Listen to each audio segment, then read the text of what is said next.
You are being observed, not by cameras, not by the government, but by the people around you. Every time you step out your door, you enter an arena, a silent, invisible battlefield where status is negotiated, power is assessed, and victims are selected. And the terrifying truth? You have been painting a target on your own back. You walk through the world thinking that transparency is a virtue. You think that being an open book makes you trustworthy. You think that wearing your heart on your sleeve makes you human. Machiavelli would call you a fool. He warned us centuries ago, everyone sees what you appear to be. Few experience what you really are. If you show the world everything, you leave yourself with nothing. No mystery, no defense, no leverage. Most people destroy their own reputation not because they are bad people, but because they are careless. They leak, they spill their emotions, their plans, and their insecurities onto the pavement for anyone to trample. Today, we stop the bleeding. We are going to strengthen the foundation of your public persona. By the end of this, you will understand why silence is the loudest sound in the room and how to move through a chaotic world like a ghost, untouchable, unreadable, and undeniably powerful. But first, you have to admit that your need to be seen is exactly what is making you disappear. The ancient Stoics and the Renaissance strategists agreed on one thing: the mind must be a fortress. But a fortress with the gates wide open is just a ruin waiting to happen. We are going to cover the 9 specific behaviors that strip you of your power in public. Some of these you do every day. Some of them you think are actually good traits. They are not. They are signals of submission. Mastering this is not about becoming a sociopath. It is about becoming sovereign. It is about the difference between a king and a court jester. One commands attention by withholding, the other begs for attention by performing. But be warned, once you stop doing these 9 things, people will change how they treat you. They will stop pitying you, they will stop using you, and they might even start to fear you a little. If you are not ready for the isolation that comes with authority, turn this off. If you are ready to reclaim your privacy and your power, let us begin. Number 1. Never reveal your next move. The greatest drug in the modern world is not chemical, it is validation. And the quickest hit comes from announcing your plans before you execute them. I am going to start a business. I am going to the gym 5 days a week. I am leaving him. You say these things to get the dopamine hit of the accomplishment without doing the work. But Machiavelli knew the tactical error here. When you reveal your intentions, you give your enemies, and even your envious friends, the map to sabotage you. The moment you speak a goal into existence, you dissipate the energy required to achieve it.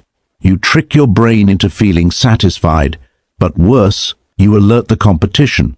Conceal your intentions, wrote Robert Greene, a student of Machiavelli. If people do not know what you are up to, they cannot prepare a defense. They cannot block you. Move in silence. Let your results be the noise. There is a terrifying power in the person who disappears for 6 months and returns with a new empire, a new physique, a new life. No announcements, no watch this space, just execution. When you broadcast your moves, you are asking for permission. You are asking for the tribe to nod and say, yes, that is good, stop asking. A lion does not roar before it stalks, it roars after the kill. If you want to be taken seriously, keep your mouth shut and your work ethic high. Let them speculate. Let them gossip about what you might be doing. Their imagination will always paint a picture far more impressive than your reality. The mystery of potential is your greatest asset. Do not squander it for a cheap round of applause at a dinner party. Number 2, never complain about your problems. This is the most common weakness in human behavior, complaining. I am so tired, my boss is an idiot, the economy is rigged, listen closely, nobody cares, and the ones who do care are usually happy that you are suffering because it makes them feel better about their own mediocrity. When you complain in public, you are doing 2 things. First, you are admitting that you have lost control. You are signaling that you are a victim of circumstance, a leaf blowing in the wind. Leaders do not complain, they change the situation or they endure it. There is no third option. Second, you are burdening others with your negativity. You become an energy vampire. People may nod politely. They may offer a hollow "I am sorry," but subconsciously they are repelled by you. They mark you as low status. Machiavelli observed that people are naturally repelled by misery. They are drawn to strength, to vitality, to success. If you walk around wearing your problems like a heavy coat, do not be surprised when people cross the street to avoid you. This does not mean you suppress your emotions until you explode. It means you choose your counsel wisely. Vent to a therapist. Vent to a trusted mentor. Do not vent to the public. Do not vent to your co-workers. To the world, you must appear to have it together. Even if your life is burning down, your public face should be cool, calm, and collected. This is what the Italians call sprezzatura, a studied carelessness, the art of making the difficult look easy. If you are suffering, suffer with dignity. There is a profound respect given to the man or woman who carries a heavy load without buckling and without screaming. Become the person who, when asked how are things, simply smiles and says, moving forward. Number 3, never lose your temper. Anger is an emotion. Aggression is a tool. There is a difference. When you lose your temper in public, screaming at a waiter, snapping at a partner, engaging in road rage, you are not showing strength. You are showing that you are easily manipulated. If a stranger can hijack your nervous system and turn you into a screaming child just by cutting you off in traffic, you are not free. You are a slave to your impulses. Machiavelli advised that a prince should be feared, yes, but never hated. And nothing generates contempt faster than a lack of emotional regulation. A man who cannot control himself cannot control a kingdom. When you explode, you reveal your triggers. You show the world exactly where your buttons are. A smart enemy will file that information away and use it to destroy you later. They will know exactly what to say to make you look unhinged, irrational, and dangerous. Silence is always more intimidating than screaming. Imagine a boss who screams when he is angry. Now imagine a boss who goes deadly quiet, who stares, who speaks in a whisper. Which one is more terrifying? The screamer is a clown. The quiet one is a predator. Cultivate the icy stare. Cultivate the pause. When you feel the fire of rage rising in your chest, that is the exact moment to freeze. Do not speak. Do not act. Let the other person sit in the awkwardness of your silence. They will expect a fight. When you deny them the fight, they are left fighting themselves. They look foolish. You look untouchable. Master your nervous system or the world will master it for you. Number 4, never apologize when it is not necessary. We live in a culture of apology. We apologize for taking up space. We apologize for asking a question. We apologize for having an opinion. Sorry to bother you. I am sorry, but I think... Stop it. An apology is an admission of guilt. It is a submission signal. When you apologize for things that are not your fault, or for simply existing, you are lowering your status in the hierarchy. You are telling the world, I am beneath you. Please forgive me for being here. Machiavelli knew that a leader must appear infallible. While you are human and will make mistakes, you must reserve your apologies for when you have truly wronged someone. If you are late, do not say, sorry, I am late. Say, thank you for waiting. If you have a differing opinion, do not say, sorry to disagree. Say, I see it differently. Do you feel the shift? The first is a plea for forgiveness. The second is a statement of reality. Over-apologizing makes you look weak, unsure, and insecure. It invites predation. People begin to feel that they can blame you for things because you are so ready to accept the blame. Save your apologies for when they mean something. When you have truly broken a promise or caused harm, apologize once sincerely and fix it. Never repeat it. But for the day-to-day friction of life, stand your ground. Occupy your space. You do not need permission to exist. Number 5. Never reveal your financial situation. High or low money is the most sensitive nerve in the human body. If you show that you are poor, the world will treat you with pity or invisibility. Poverty, in the eyes of the Machiavellian world, is a sin. It implies a lack of capability, a lack of favor. People distance themselves from failure because they fear it is contagious. If you show that you are rich, you invite envy, and envy is the most dangerous emotion of all. It is the emotion that makes a friend hold a knife behind their back. There is no vice that so covers a man with shame as to be found wanting, but there is no danger greater than outshining the master. If you flash your wealth, the watches, the cars, the receipts, you are not impressing people. You are humiliating them. You are reminding them of what they do not have, and eventually they will hate you for it. They will try to take it from you, either through theft, lawsuits, or social destruction. True wealth whispers. It is found in the quality of the fabric, not the size of the logo. Keep your finances a black box. Let them guess. If you are struggling, look clean, sharp, and organized. Do not look poor. Look like you are in a temporary tactical retreat. If you are winning, look comfortable. Do not look like a lottery winner. The goal is to be financially ambiguous. You want people to assume you are doing well, but never know exactly how well. This protects you from the parasites who want a loan and the predators who want your spot. Your bank account is a weapon. Keep it holstered until you need to use it. Number 6. Never gossip or talk badly about others. Great minds discuss ideas. Average minds discuss events. Small minds discuss people. Gossip is the currency of the weak. It is a bonding mechanism for people who have nothing of value to offer. When you gossip, you may feel like you are building a connection with the listener, but you are actually destroying your own reputation. Think about it.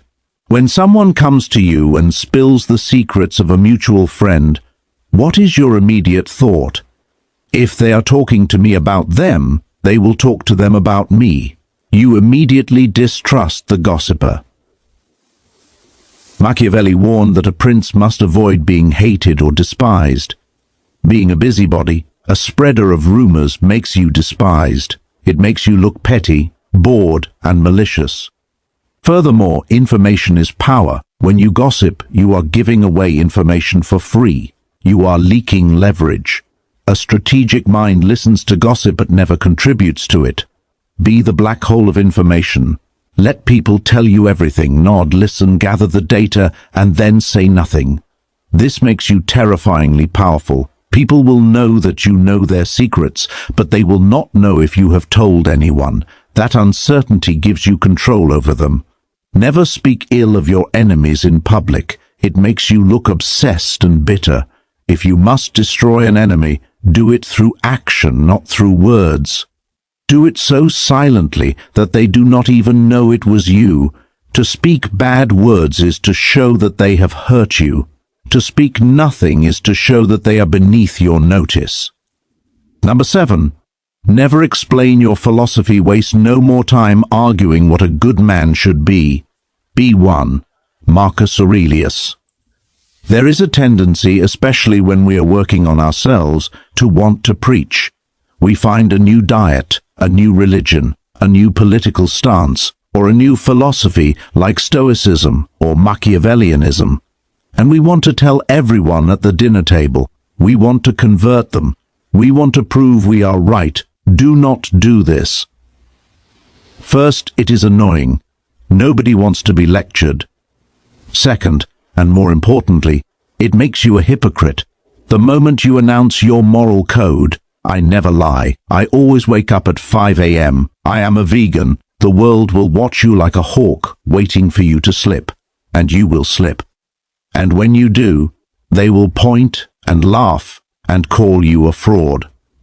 By verbalizing your standards, you create a trap for yourself. You give people a yardstick to beat you with. Machiavelli advises to appear religious, faithful, and humane, but to be flexible in reality. If you rigidly announce your code, you lose your flexibility. Live your philosophy, embody it. Let people ask, why are you so calm? Why are you so disciplined? Then, and only then, do you give them a glimpse. Your actions should be so loud that your words are unnecessary. The strongest argument for your way of life is your life itself, not your explanation of it. Number 8. Never seek approval or validation. This is the root of all the other sins, the deep, gnawing hunger to be told, good boy, good girl. We are trained from childhood to seek the approval of authority figures, parents, teachers, bosses, gods. We perform tricks for treats. But if you want to be a sovereign adult, you must kill this instinct. When you seek approval in public, by fishing for compliments, by checking to see if people are laughing at your jokes, by changing your opinion to match the group, you are handing over your leash. You are saying, my self-worth is in your hands. Please be gentle. Machiavelli knew that the prince must be self-contained. He listens to advisors, yes, but the final decision is his alone. He does not look to the court for permission. When you stop trying to impress people, a strange thing happens. They start trying to impress you. Validation is a dynamic of high status and low status. The person seeking the behavior is low status. The person judging the behavior is high status. When you ask for approval, you are permanently assigning yourself the lower rank. The only validation that matters is the reflection in the mirror. Did you stick to your code? Did you execute your plan? Did you control your mind? If the answer is yes, the applause of the crowd is irrelevant. If the answer is no, the applause of the crowd is a lie. Become immune to praise and criticism alike. They are two sides of the same coin, manipulation. If you can be lifted by a compliment, you can be destroyed by an insult. Reject both. Number 9. Never reveal your vulnerability or shadow. Modern psychology tells you to be vulnerable, to share your trauma, to cry in public. They call it bravery. Machiavelli would call it suicide. There is a time and place for vulnerability. It is in the private sanctuary of your home with people who have earned the right to see your soul. It is not on social media. It is not in the boardroom. It is not on a first date. The world is not a therapy session. It is a hierarchy. When you bleed in the water, the sharks do not feel empathy. They feel hunger. If you reveal your deepest insecurities, your past traumas, and your darkest fears to the public, you are handing them the blueprint to dismantle you. You are telling them exactly what hurts. I have abandonment issues. I am insecure about my intelligence. You think you are bonding. The Machiavellian observer hears, if I want to control him, I just need to threaten to leave. If I want to hurt her, I just need to make her feel stupid. You must integrate your shadow, yes. You must face your demons, yes. But you do this in the dark. You do this in the forge of your own spirit. When you step out into the light, you wear the armor. This is not about being fake. It is about being protected. The king does not walk among the peasants naked. He wears the crown and the cloak, not because he is better, but because he represents order. If you want to lead, if you want to be respected, you must appear to be whole. You cannot lead others out of the storm if you are drowning in your own puddle. Keep your wounds covered until they have become scars. Then you can show the scar as a lesson, not the wound as a plea for help. Conclusion. If you stop doing these 9 things, you will feel a vacuum form around you. You will speak less. You will complain less. You will explain less. At first, people will ask, is everything okay? You are so quiet. They will prod you. They will try to provoke you to get the old, reactive, insecure you back. They liked the old you because the old you was easy to read and easy to control. Hold the line. In that silence, in that absence of validation seeking, you are building gravity. You are becoming a black hole of power.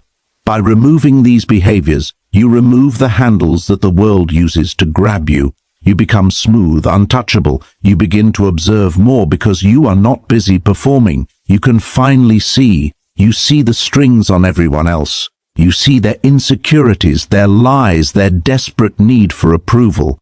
And once you see the game, you can no longer be played by it. Machiavelli did not teach these things to make you evil. He taught them to make you effective. He wanted you to survive the court of snakes. The world is noisy. Everyone is screaming, "Look at me, validate me, pity me." Be the one who stands still. Be the one who watches. Be the one who keeps their cards close to their chest. But this brings us to a dangerous realization. Once you seal up the leaks in your public persona, once you stop giving the world access to your mind, you are going to be left alone with your thoughts. And for most people, that is terrifying, because when the noise stops, the internal voices start. You have learned how to shield yourself from the outside world.